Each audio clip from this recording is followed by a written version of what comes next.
debemos casi a ustedes, ¿no? Y su amparo es maravilloso. Y yo, ya después de escuchar sobre la acción de tutela colombiana, que también la platicaremos, dije, bueno, sí, nuestro amparo es maravilloso cuando surgió hace años, ¿no? Ahorita, la verdad es que la acción de tutela colombiana le lleva muchísima ventaja al amparo mexicano. Yo me he atrevido a decir que la acción de tutela colombiana, a manera simplista, es un amparo mexicano con esteroides, ¿no? Que hizo mucho gimnasio, porque realmente la acción de tutela en Colombia tiene unos alcances que aquí en México se los platico, y de verdad eso es algo que tengo que comentarles ahorita que entra acción de tutela, se los platico a abogados aquí mexicanos y algunos se sorprenden y hasta no entienden cómo puede ser así, no lo dimensionan, pero es sorprendente. Me regreso al tema de derecho laboral. En derecho laboral, lo que me interesó del doctor Camilo es este tema del fuero laboral. Y me habla, no, es que los fueros laborales. Y yo dije, los fueros laborales. Y me dice, sí, los fueros laborales son una protección, digamos, especial que tienen los trabajadores para no ser desvinculados, para no ser retirados de su relación laboral, y eso les genera estabilidad laboral, ¿no? Nos platicaban que este fuero laboral se da sobre todo, por ejemplo, lo que son trabajadoras embarazadas, lo que son trabajadoras embarazadas, lo que son, por ejemplo, trabajadores sindicalizados, trabajadores mayores de edad, incluso por cuestiones de pensión, o sea, que aplican a casos muy específicos este tema de los fueros laborales allá en Colombia.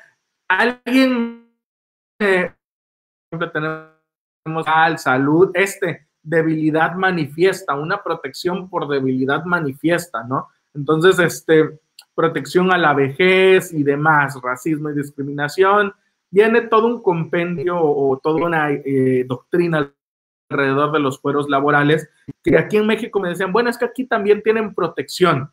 Y yo decía, sí, o sea, sí, no es que estemos tan desprotegidos. Cuando le acuñas un término y lo manejas ya como una protección especial, no nada más es una protección de buena voluntad, de, sí, aquí también los tienes, sino que ya es una protección a través de la cual construyes una doctrina unificada. O sea, ya no es doctrina regada por todas partes como la tenemos en México, ya es una doctrina unificada alrededor del concepto de fuero laboral. Y eso ayuda a entenderlo y ayuda a plantearlo en una demanda, ¿no? Entonces, nota aclaratoria del fuero laboral, que fue por donde llegué a hablar de este tema. Algún colega, hablando de la acción de tutela, me dijo, oye, es que, por ejemplo, acción de tutela en materia de fueros laborales, ¿no? Y yo dije, ¿cómo es eso?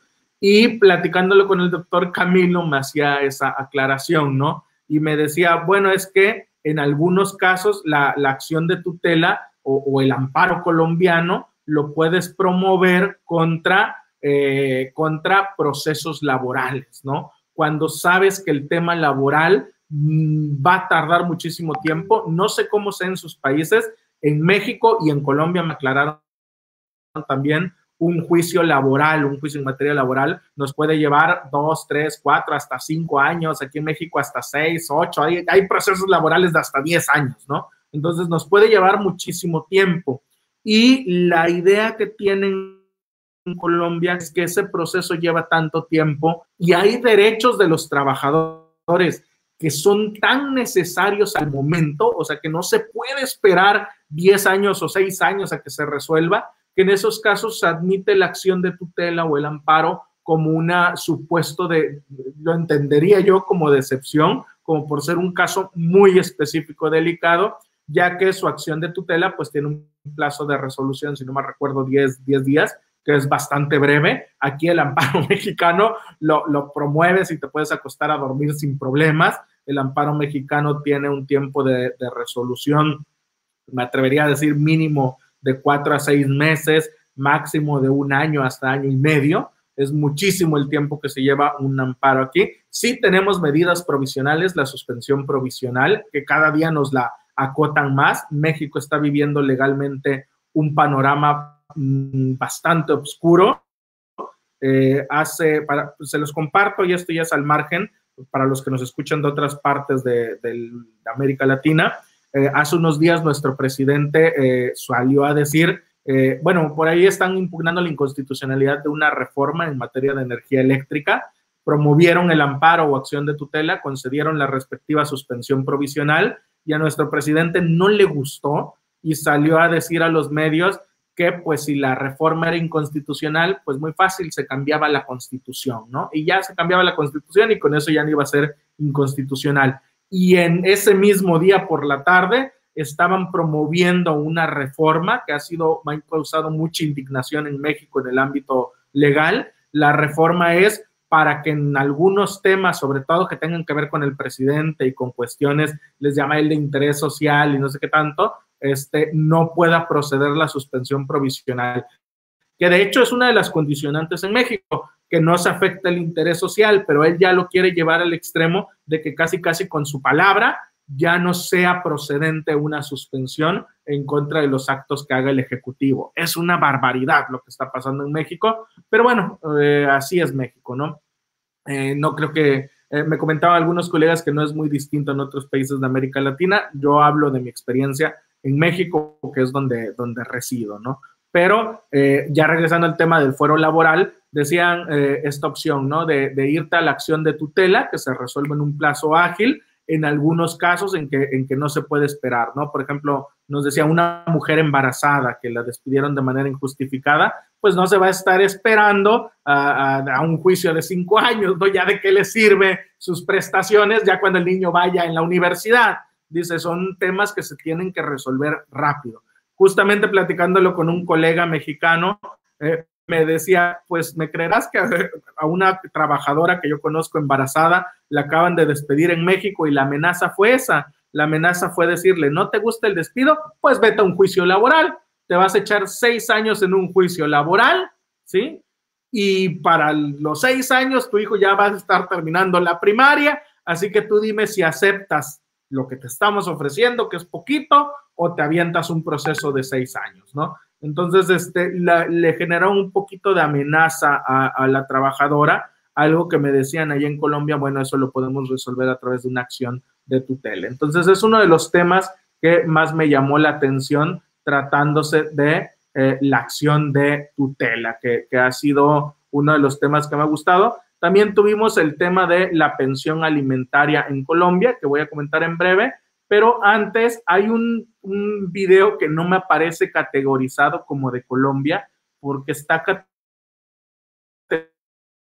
categoría de internacional, y esa es la charla que dio mi estimado doctor Manuel Moreno sobre aportes de América Latina al mundo del derecho. Y aquí es donde él habló de varias cosas, pero en la plática privada, yo me reúno con todos los expositores antes, yo los invito, les agendo fecha, lo hago yo personalmente, no lo hace ningún emisario mío, lo hago yo directamente, platico con ellos y casi siempre una semana o la semana antes del evento, unos días antes del evento, me reúno con ellos en una conferencia, videoconferencia en línea, y empezamos a platicar, a conocernos, a platicar un poquito de defensores, a platicar de la charla, les explico el uso del aula, y ha habido colegas que pues me dan, como el doctor Moreno, yo creo que me hice como 2 horas y media de conferencia, porque tenía muchas ganas de platicar de muchas cosas,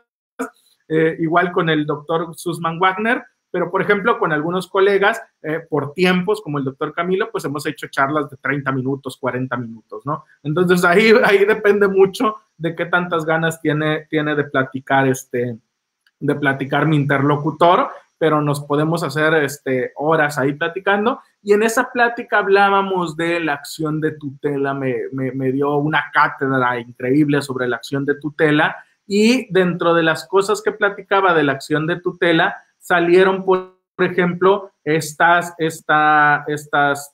criterios que tenemos en pantalla, el del río Atrato, ¿sí? Me comentó varias resoluciones, pero esta me llamó la atención. Hay un tema que también me gustó mucho de Colombia y es su división. Nosotros en México tenemos una Suprema Corte que es omnipotente, La Suprema Corte resuelve penal, civil, mercantil o comercial, laboral, fiscal, constitucional. Nuestra Suprema Corte es omnipotente y omnipresente, ¿no? Y eso ha generado muchísimos problemas. ¿Cuál es el mayor problema que ha generado? Que ahorita que nuestro presidente de la República tiene hecha a modo la Corte, y él colocó a los ministros que están actualmente, buscó sacar a los anteriores para colocar los suyos, pues la Corte es un órgano inexistente. La Corte, hasta ahorita, nuestra Suprema Corte, se ha vuelto un órgano que está al servicio del presidente de la República. Entonces, da mucha desventaja eso. Allá en Colombia tienen una división donde manejan el Consejo de Estado para cuestiones tributarias, manejan la Suprema Corte que manejan para todas las demás materias y manejan la Corte Constitucional, que es la que ve todos los temas de derecho constitucional y derechos humanos, es la que precisamente resuelve en última instancia la acción de tutela, ¿no? Entonces tienen esta Corte Constitucional que está separada, y ya algún colega me platicaba un poquito de la historia de la Corte Constitucional y me decía cómo grandes estudiosos colombianos del derecho, de derechos humanos, que incluso han estudiado a Robert Alexi, han trabajado de la mano con Robert Alexi, han terminado en la Corte Constitucional de Colombia y le han dado mucho impulso a la Corte Constitucional. Entonces, de esta Corte Constitucional he visto un par de criterios que me han llamado muchísimo la atención. Siempre que tengo oportunidad hablo de ellos porque me volaron la mente, ¿no? Este es uno de ellos, este es quizá el primero que me presentaron y que me sorprendió muchísimo, es la acción de tutela del río Atrato. En este caso promueve una comunidad una acción de tutela por temas de contaminación ambiental y demás cosas, pero lo que me sorprendió fue la resolución, que es la que tenemos en pantalla, que es donde resuelven la sentencia, y como resolutivo cuarto nos dice esto. Yo cuando platico esto con colegas mexicanos, primero no me creen, y ya cuando finalmente les muestro, les convenzo, no lo terminan de cuadrar en su mente, ¿no? Luego también me dicen, oye, ¿por qué esto de defensores? ¿Y para qué escuchar a otros países si tú estás en México? Y de verdad, yo digo, bueno, ¿y por qué no escuchar a otros países que nos pueden enseñar tantas cosas y podemos traer tantas ideas de ellos, tanto de ellos hacia México como algo de ellos se les quedará de nosotros, y podemos empezar a hacer un intercambio de conocimiento jurídico que nos permita fortalecer nuestra legislación interna, ¿no? Y que nos permita pelear incluso, y doy este punto. Había un ministro muy famoso en México aquí de la Corte, el ministro José Ramón Cosío Díaz, toda una institución. Actualmente el presidente lo odia precisamente porque es una persona que es muy preparada. Me tocó escucharlo en una conferencia en vivo, estar con él en una sesión de preguntas y respuestas, y alguien del público le decía, ¿por qué la Corte no ha resuelto de eso? No recuerdo el tema, pero este tema que es tan delicado. El ministro Cosío se le quedó mirando a quien hizo la pregunta y le dijo, porque nosotros la Corte solo podemos resolver sobre lo que ustedes como abogados promueven.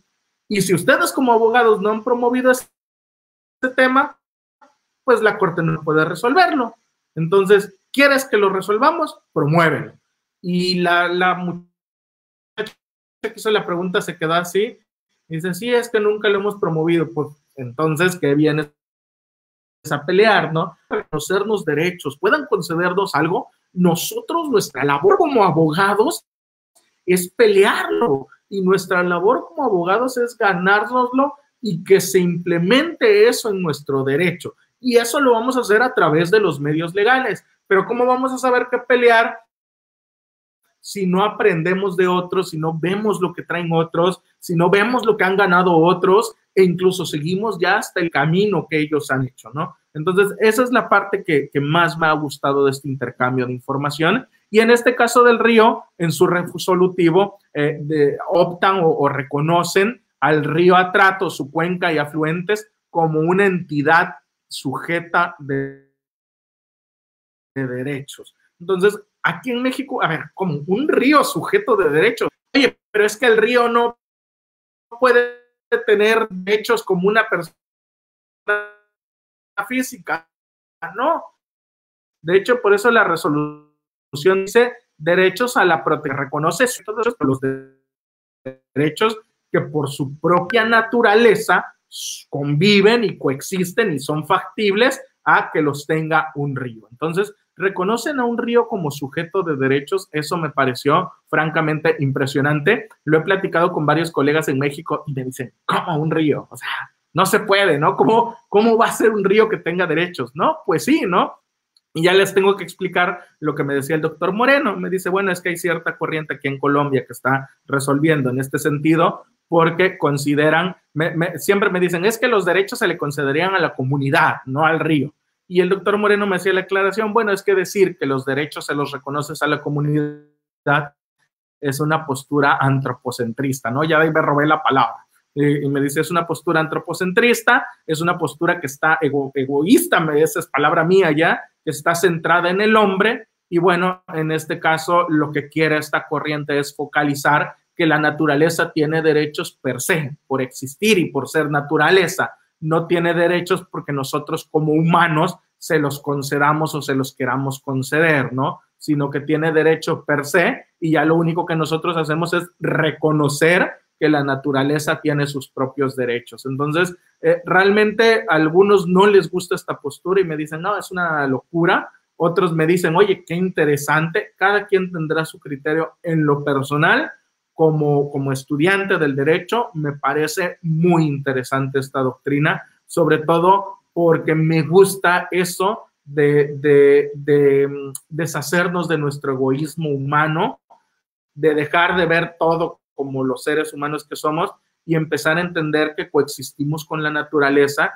y que pues la naturaleza también tiene por qué tener sus derechos y que se los respetemos, ¿no? A mí sí me gustó en lo personal y se me hizo curioso, pero cada quien sabrá y tendrá su propio criterio, ¿no? Y en este caso incluso nombran un representante legal al río. Entonces eso también me encantó, no solo lo reconocen como entidad de derechos, sino le designan un representante legal y le dan representación legal. Entonces, de verdad, este criterio lo he tomado yo como guía de lo avanzado que están, los avanzados que están nuestros colegas en Colombia y de cómo nosotros en México podemos empezar a pelear algunas cosas. Y este es otro criterio que también me presentaron. Este criterio es un caso que fue muy famoso allá en Colombia. Hay videos, hay noticias, hay reportajes, en palabras muy simples y a manera un resumen muy breve. El caso trata de un muchachito homosexual al que le encontraron en su teléfono uno de los maestros fotos besándose con otro chico. No es que lo haya hecho en la clase o en público, sino que le encontraron el teléfono besándose con otro chico. Se dio toda una serie de situaciones por parte de la escuela, muy mal manejado por parte de la escuela, que al final el chico pues no aguantó la presión y se quitó la vida. Se suicida, se priva de la vida y entonces su madre promueve una serie de acciones en contra de la escuela y en este caso, bueno, es esta acción de tutela tratándose del muchacho ya fallecido. Esto también lo he comentado en México y la primera pregunta que me hacen los abogados mexicanos es, ¿cómo va a proceder un amparo para restituirle derechos a un difunto? O sea, si ya está difunto, ¿ya qué le vamos a hacer? y yo pienso, o sea, si yo fuera la madre o el padre del difunto y se hubieran dado las cosas como se dieron, yo no diría, no, pues ya está difunto, ya que ahí vamos a dejarla. De verdad, merece que se le respeten estos derechos y ahí ya entramos en otra corriente que está muy interesante también, ¿no? El tema de hablar de derechos de los fallecidos, incluso los temas de derecho al olvido, ahorita que en España están con el tema de la eutanasia. Entonces ha sido muy curioso toda esta corriente de derechos que se ha dado y que ya algunos abogados ni siquiera los conciben, ¿no? Pero son derechos que se están dando actualmente y recuerden, el derecho evoluciona, ¿no? al final, en el libro ¿Qué es la justicia? De Hans Kelsen, me dejaba una enseñanza ese libro, y la enseñanza que me dejaba es que las normas jurídicas van en función de la sociedad actual. La sociedad es lo que marca cómo van a ser las normas o qué parámetros van a seguir las normas jurídicas. Y por supuesto, aunque digan que la ley y la moral y los valores no están de acuerdo, lo cierto es que la ley, al ser algo que regula la conducta humana, pues eminentemente surge o nace a partir de los valores o los estándares que tenga determinada sociedad. Por tanto, si la sociedad considera que tener esclavos está bien, pues su legislación dirá que tener esclavos está bien. Y si su legislación dice que matar a determinadas personas está bien, pues su legislación dirá eso, y eso dictará su moral, ¿no?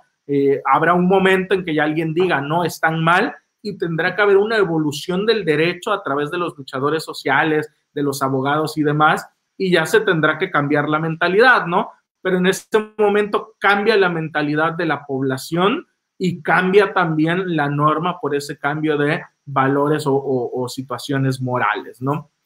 Ya no me voy a desviar en eso, pero en este caso lo curioso de la resolución, pues es que sí, resuelve sobre los derechos del difunto. En este caso ordena a la escuela que hagan un acto público de desagravio. Yo lo estoy platicando brevemente, espero que después algún expositor, ya sea de Colombia o mi esposa que está muy metida en derechos humanos, entre en este tema. Me dicen que lee. Ah, claro, estimado, ahí ya te lo dieron, por supuesto. A ver, me dicen, lee comentarios porque no he estado leyendo comentarios. Listo. Gracias, mi estimado doctor Henry Castellón. Buenos días, estimado. Muy buena comparación que hace el doctor Pablo sobre los recursos procesales. Un gusto. Saludos, mi estimado. Claro que sí, ya estaremos escuchando tu ponencia. Estamos muy emocionados. Ha llamado mucho la atención entre la gente tu ponencia, mi estimado doctor. Entonces, esperamos tenerlo, y de verdad yo le estoy esperando con mucho gusto porque soy abogado tributario, ¿no? Entonces, estoy muy animado con su ponencia y con la de la doctora Carla, que también le estoy esperando. Dice María Claudia Cepeda, en Argentina tenemos conciliación laboral obligatoria previa al juicio en el ámbito de la ciudad de Buenos Aires. Sí, en Colombia también me manejaban esa conciliación laboral obligatoria, que también es obligatoria, y se me hace muy oportuno. Muy oportuno. Muchas gracias por el comentario y la aclaración. Ahí en Colombia, conciliación laboral obligatoria en el ámbito de Buenos Aires. Buena iniciativa del doctor Pablo Gutiérrez sobre exposiciones de profesionales de distinto. Felicidades, doctor. Muchas gracias, mi estimado. Acá nos decimos en México licenciados. Yo soy maestro, todavía no tengo doctorado, tengo 2 licenciaturas y 2 maestrías, soy abogado y contador, me parece que usted también, mi estimado doctor, y tengo maestría en Derecho Corporativo y maestría en Defensa del Contribuyente, pero vamos caminando hacia el doctorado, ahorita terminando la segunda maestría y caminando hacia el doctorado, pero realmente no soy mucho de títulos, pero estoy a sus órdenes, y sí, ha sido un gusto para mí invitar a colegas de distintos países. Es una iniciativa que en lo personal me ha dado mucho más de lo que he esperado. Sucede similarmente en Nicaragua. En la presentación que realizaré el 1 del 1 de abril, explicaré por qué. Perfecto, dice, por supuesto, doctor, derecho comparado. Así es, derecho comparado, y que nos ha permitido, o al menos a su servidor, crecer mucho, ¿no? Crecer bastante y aprender otra serie de situaciones como lo he venido platicando. Mi inscripción fue por Facebook. ¿Me podría regalar el link de la página web? Claro que sí, ahí está en defensores.legal/eventos. Ahí pueden buscarlo en defensores.legal/eventos, y ahí está el cuestionario de llenado. Cuando llenan el cuestionario, de hecho lo muestro, aquí está la página, Defensores, nos vamos a la sección de eventos, y aquí está el formulario de registro en la sección de eventos.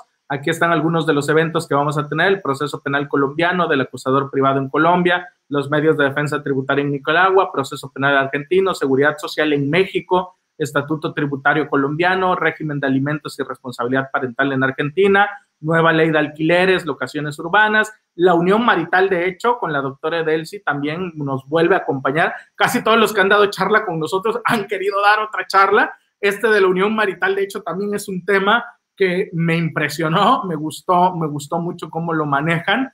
Allá nosotros todavía estamos en las épocas oscuras del concubinato sin regulación. En otros países de América Latina ya lo tienen bastante regulado, las relaciones de trabajo, y estos solo son de los que ya hay promo. Estos son los eventos de los que ya tenemos promocional. Todavía faltan muchos eventos más que no nos han mandado los datos para hacer el promocional, pero en cuanto lo tengamos, los estaremos diseñando el promo y los estaremos mostrando para ustedes. Y aquí pueden realizar la inscripción. Si le dan que sí desean obtener su perfil, se va a crear su perfil profesional para aparecer en el buscador de abogados, mi estimado doctor. Por ejemplo, aquí tenemos un buscador de abogados que nos permite ubicar abogados por región, por país, por área de servicios, y ya podemos ubicar a colegas que presten este servicio. Este buscador nos permite también contactarnos con colegas de otros países, por supuesto, y también tenemos contenido que vamos subiendo. Este contenido que aparece como junior es contenido gratuito. Solo hay que estar registrados en la página y pueden verlo.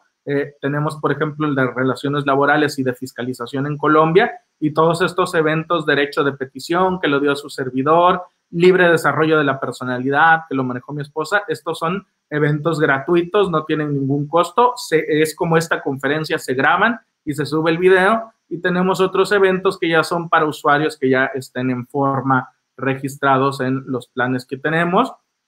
Y ahí su servidor también ha dado varios temas. Y por supuesto, acá tenemos la clasificación, incluso si son artículos, si son posts, si son videos por materia, si son internacionales, si son de Colombia. Tenemos, por ejemplo, un colega mexicano que nos dio este tema de litigio en el sistema interamericano. Lo voy a volver a invitar ya que vayamos más avanzados en derechos humanos.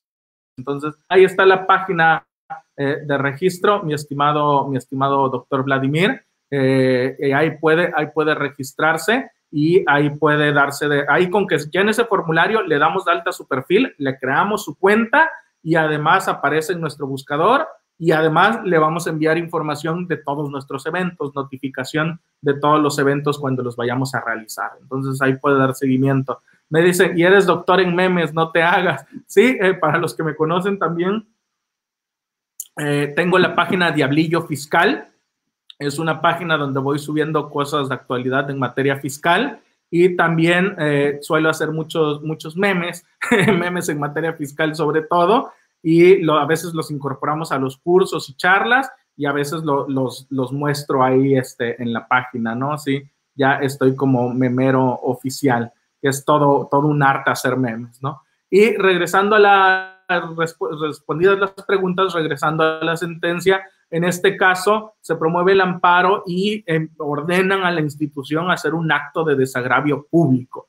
Y en este acto de desagravio le ordenan a la escuela instalar y develar una placa con una leyenda, ¿no? La leyenda que dice: una educación ética es el único mecanismo para obtener la perfección, destino último de los ciudadanos. La misma solo es posible si enseñamos en la diferencia, la pluralidad y el imperativo absoluto de respetar a los demás, en memoria de Sergio David Urrego Reyes, que fue el joven fallecido. Y bueno, en este caso ordenan hasta la escuela instalar una placa. Este acto público lo encontramos en internet. Si después mi esposa o alguien decide hablar de esta sentencia, hay bastante material en internet y hasta está el acto público que se hizo. Entonces, llama la atención el hecho de esta condena, ¿no? Son condenas que ya se parecen a las que hace la Corte Interamericana, no se quedan como las condenas tan simples que hace la Suprema Corte aquí en México, y aquí ya hasta ordenan un desagravio público.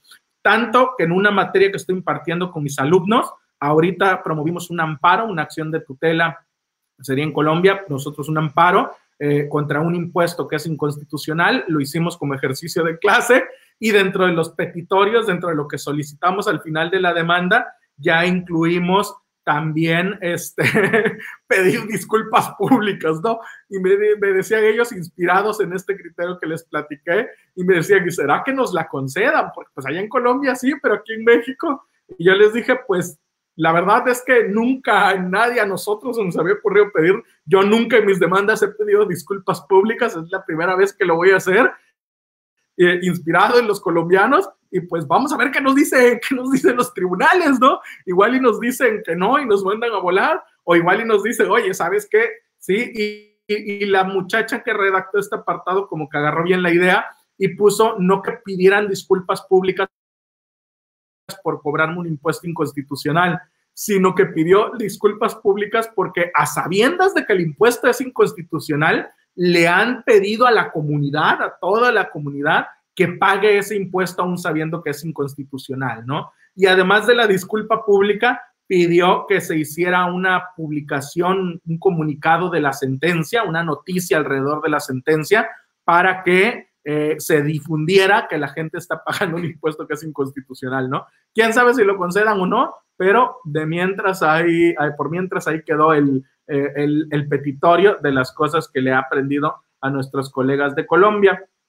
De la acción, de hecho, ya del matrimonio, de hecho, no voy a hablar tanto porque también es bastante extenso y no quiero que se me escape también este tema que estamos viendo en pantalla. Aquí tengo algunas de las charlas que hemos dado, por ejemplo, aquí con el doctor Oscar hablando de los impuestos, con la doctora Edelsi hablando de la pensión, con el doctor Manuel Moreno hablando de temas de los aportes de América Latina al mundo del derecho. Esta fue por Zoom, el amparo del retrato, y entre otras cosas que me han permitido conocer, ya como para ir finalizando o ir cerrando la charla, el queso de hoja de Colombia, con el doctor Moreno concretamente, hemos hecho buenas migas para platicarnos,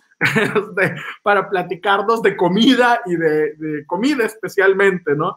Entonces, por ahí me hablaba del queso de hoja de Colombia, que es también algo de lo que he conocido. El bocadillo de guayaba. Esto me sorprendió porque aquí en donde yo vivo, en Veracruz, concretamente ha habido una fama de comer bocadillos de guayaba con queso. Y yo decía, bocadillo, pues sí, sabrá bien, pero ¿por qué? Y cuando lo escuché, allá en Colombia es un dulce típico, entonces dije, probablemente fue alguien que lo escuchó, lo vio, sabe que lo manejan allá o lo ha visto en otra parte de América Latina y dijo, pues es una buena combinación, vamos a venderlo. Y aquí en Veracruz, en mi ciudad, se ha hecho un poquito famosillo el comer estos bocadillos. Obviamente el bocadillo de guayaba con su quesito campesino, que lo tenemos aquí en pantalla.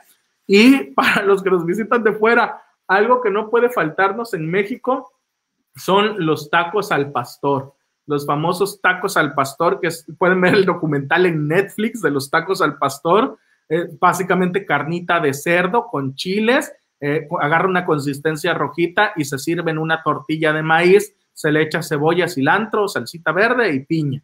Entonces, este colega hablando con él, con este doctor, me decía, oye, es que acá en Colombia hay un restaurante mexicano, voy a ir. Y ya que fue, me mandó sus fotos y me dice, mira, aquí estamos comiendo en el restaurante mexicano. Sí son así los tacos al pastor. Acá en la esquina se ve una quesadilla que era preparada una gringa, acá en las fotos que tenemos a mano derecha. Una gringa no es como la preparan aquí, una gringa es una tortilla de harina con queso, carne al pastor y le ponen otra tortilla de harina. Entonces va con doble tortilla de harina y eso es lo que aquí le llamamos una gringa, ¿no? Allá lo hicieron más como una especie, pues sí, de sincronizada o de gringa, pero partida, ¿no? Pero aquí vemos ya también temas de comida que me compartió más fotos, pero obviamente donde sale él no las voy a compartir, nada más de las que me mandó de sus alimentos. Entonces, hasta el menú me mandó y me dijo, doctor, ¿qué me recomienda? De verdad, con toda confianza, si algún día van a comer a un restaurante mexicano y quieren alguna recomendación, con gusto se las hago, ¿no? Pero hasta me mandó, se llama El Patrón, más así, o sea, es de México y le ponen El Patrón, ¿no? Bueno, más así no puede ser. Y aquí está el menú, ¿no? Con todo lo que imita la comida mexicana. Digo imita porque obviamente cuando hablamos de esto son imitaciones por cuanto no todos los ingredientes los tienen disponibles allá. Entonces, un ingrediente que vi que no tienen disponible allá es lo que nosotros le llamamos queso de hebra o le llaman aquí en México también quesillo.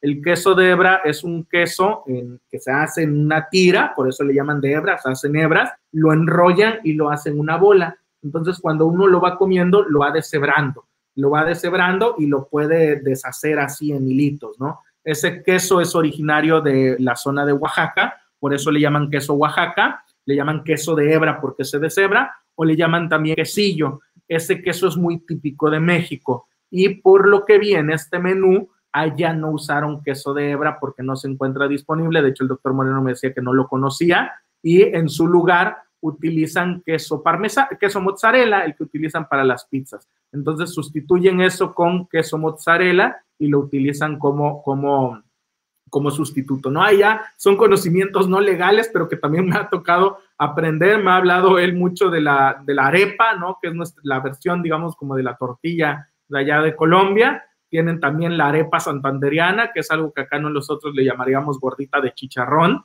que es la masa preparada con chicharrón, y así preparan la masa, y esa es la arepa santandereana. Y bueno, ganas de visitar Colombia y de conocer ya no solo su legislación, sino su comida, no me faltan, pero son algunos de los puntos que más he destacado aprendiendo de Colombia. Y uno dice, no, pues nada más aprende de derecho. Realmente he tenido el gusto de aprender también un poquito de su cultura, un poquito también de su comida, de sus alimentos, y eso me ha agradado mucho. Y el último tema,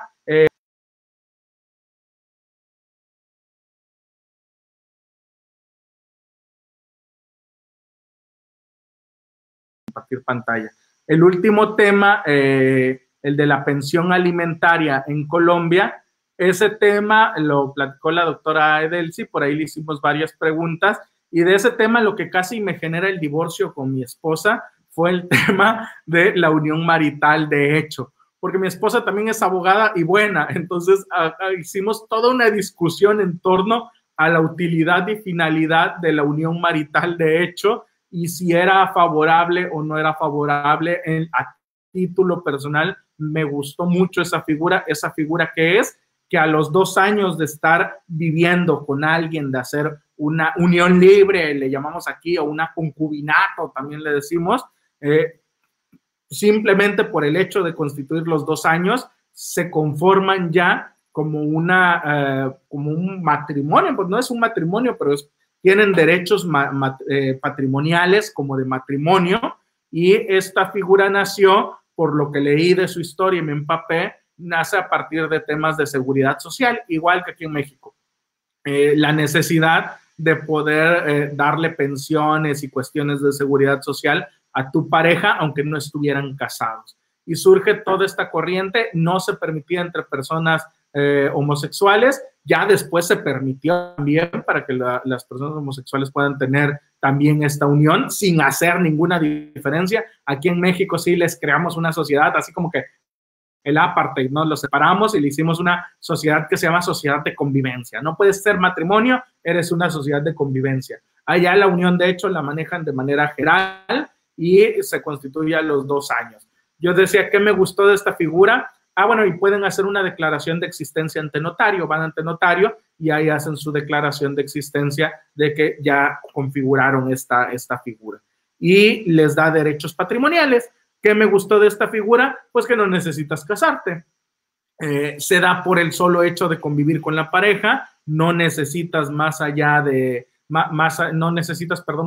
vivir con la persona para constituir esta figura. Y acá en México, pues sí hay una línea, no es que no se pueda, también siempre me dicen, es que acá en México sí está regulado, sí, pero como no le pones nombre y no desarrollas una doctrina a partir de esa etiqueta, de ese nombre, pues aunque hay doctrina, está regada por todas partes y no la encuentras tan sola. Ellos sí la tienen un poquito, bueno, no solo está sólida, tienen su regulación para esta figura. Y, por ejemplo, el otro día mi esposa, hablando de casos de sentencias relevantes en México en materia fiscal, hablaba de una sentencia que tiene que ver con los derechos de la concubina. Y fue todo un pleito que hizo una persona para alegar que su concubina tenía derechos, y es un pleito que, teniendo una sociedad como esta, hubiera sido mucho menos reñido, ¿no? ¿Por qué? porque hubiera estado claro que sí tiene derechos patrimoniales a partir de la convivencia junta. No habló de eso en la ponencia, pero ese fue uno de los temas que tocó y de los que más me llamó la atención y que estuve investigando. Por el tema de la pensión alimentaria realmente no vi tanta diferencia a como es en México. Nos dice mi estimado doctor Henry Castellón, en Nicaragua se llama unión de hecho estable. También el punto es que la tienen, mi estimado, tienen una unión de hecho, aunque tenga diversos nombres, el nombre genérico que le dan es ese, ¿no? Unión de hecho. Unión marital de hecho, unión patrimonial de hecho, nos comentas en Nicaragua, unión de hecho estable. Y la tienen, ¿no? Y qué bueno, felicidades también a Nicaragua. En México no tenemos algo parecido así de consolidado, ¿no? Entonces, entre más colegas de más lugares platico, más me doy cuenta que estamos más atrasados, ¿no? Me dice Antonio, eso de los tacos de pastor y de carnitas, así es. Doctor, le recomiendo el nacatamal de Nicaragua. No sé qué es, lo busco, te prometo buscarlo y vemos qué es. En la foto parece sope, nos dice Antonio. Es otro portal, defensores glotones, así es. Aquí hablamos de todo, tributación, familia, derechos humanos, platillos.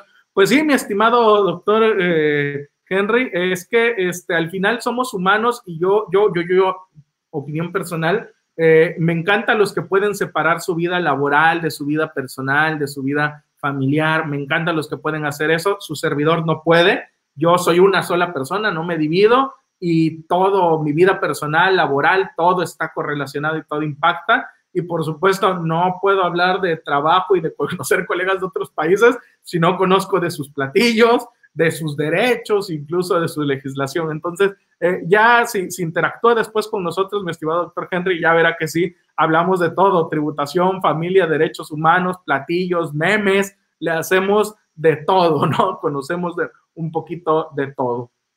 En comer está bien, ese botón no era así en Nicaragua Unión. El PRI robó más, dice el máster. Y bueno, yo hasta aquí finalizamos la charla.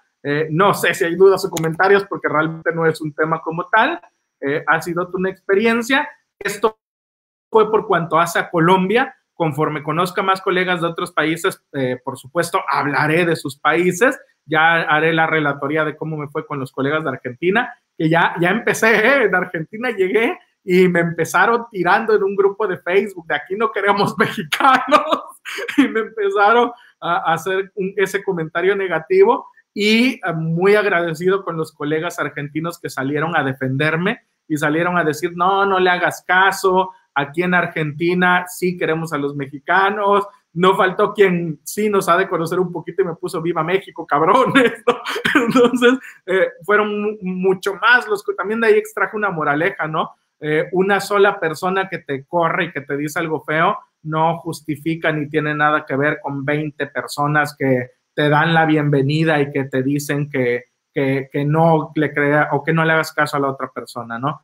Entonces, aunque me empezaron a recibir mal en la Argentina, la verdad la recepción ha sido muy buena en Argentina. Entonces, vamos a conocer ya también después un poquito de Argentina, colegas chilenos también y, por supuesto, de momento de Nicaragua nada más me está mi estimado Henry Castellón, pero espero después que se nos suben colegas de Nicaragua también a dar charlas y hacer comentarios.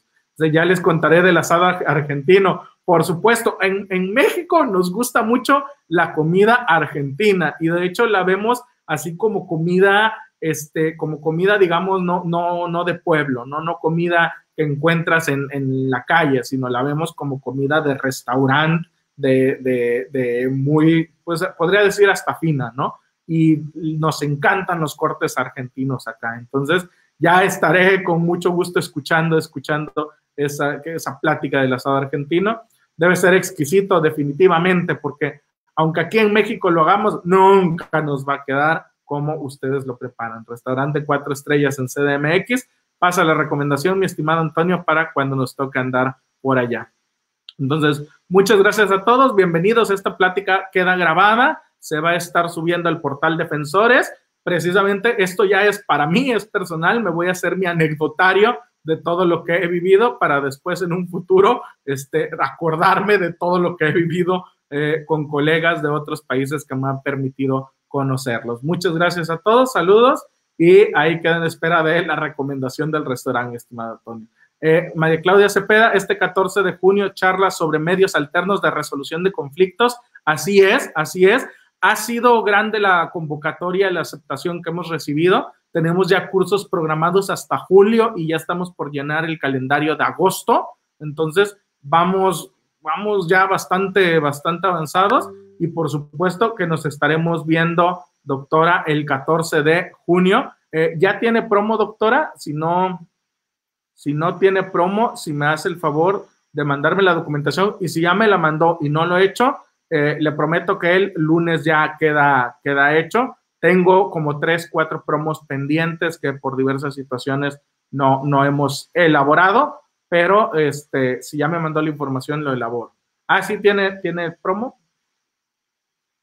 A ver, nada más para corroborar que ya se haya cargado en la página, y si no se ha cargado, pedirles que lo carguen. No lo veo cargado en la página, doctora, pero me muevo para que lo carguemos y ya esté también para comenzar a darle difusión de una vez.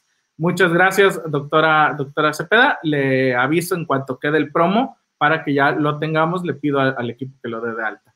Esta semana que viene, el lunes, tenemos documentos digitales y su regulación en Colombia. Ese es el evento que tenemos el día lunes.